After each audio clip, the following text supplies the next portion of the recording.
السلام عليكم ورحمة الله وبركاته. أعزائي الطلاب، أهلا وسهلا بكم في هذا الصباح المبارك، في صباح يوم الجمعة. أسأل الله سبحانه وتعالى أن يسدد خطاكم أينما كنتم. بسم الله نبدأ. قال البحتري: هو بحر السماح والجود فازدد منه قربا تزدد من الفقر بعدا. يمدح البحتري ممدوحه فيشبهه بالبحر.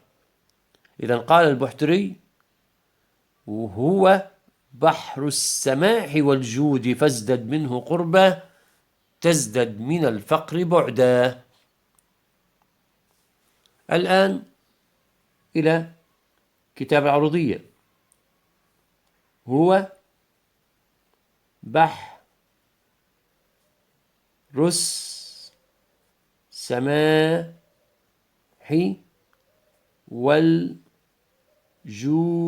والجود فازدد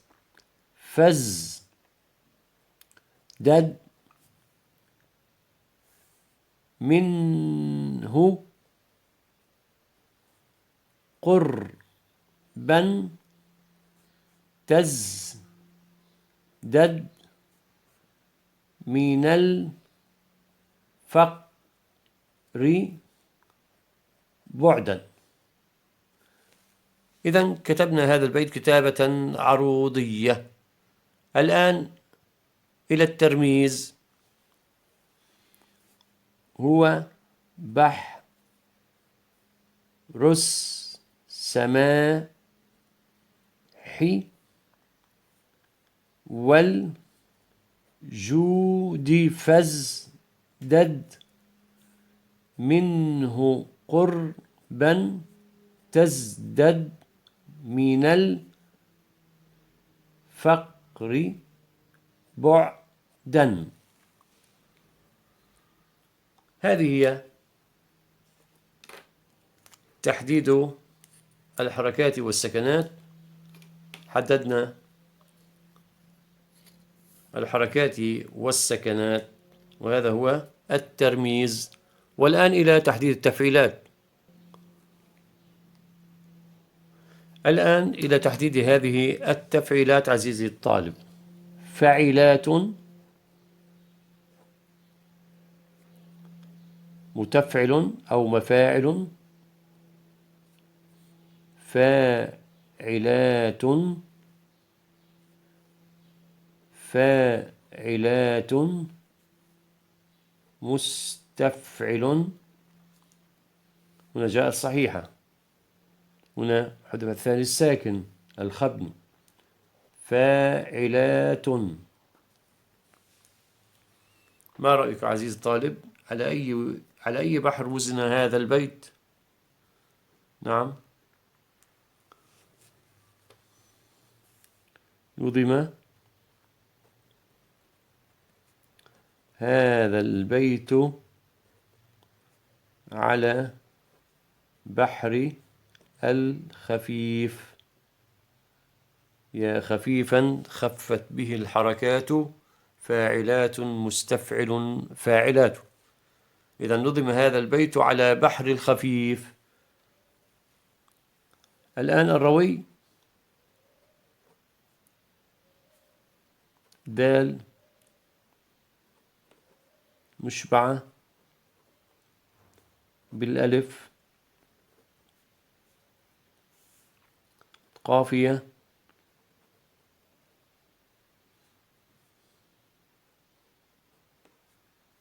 بعدا. العروض فاعلات، والضرب فاعلات.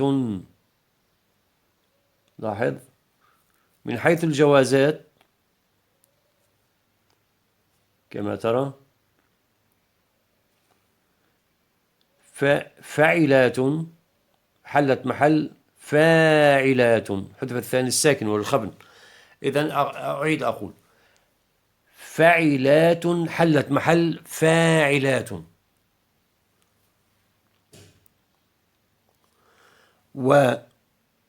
ومتفعل حلت محل مستفعل في التفعيلة الثانية في حشو الصدر.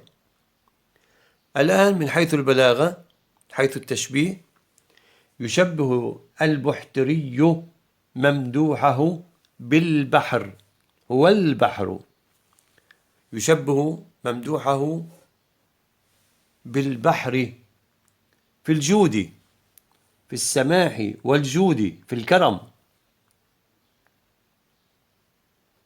في الكرم.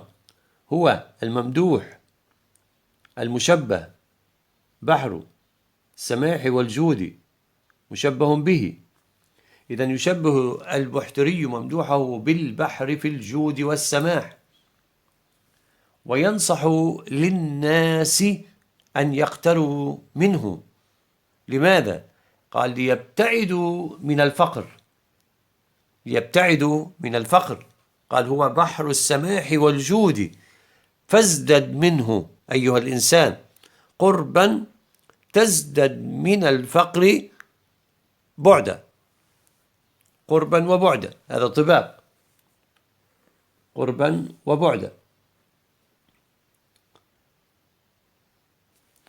إذن أعيد: يشبه البحتري ممدوحه بالبحر في الجود والسماح، وينصح للناس أن يقتربوا منه ليبتعدوا من الفقر.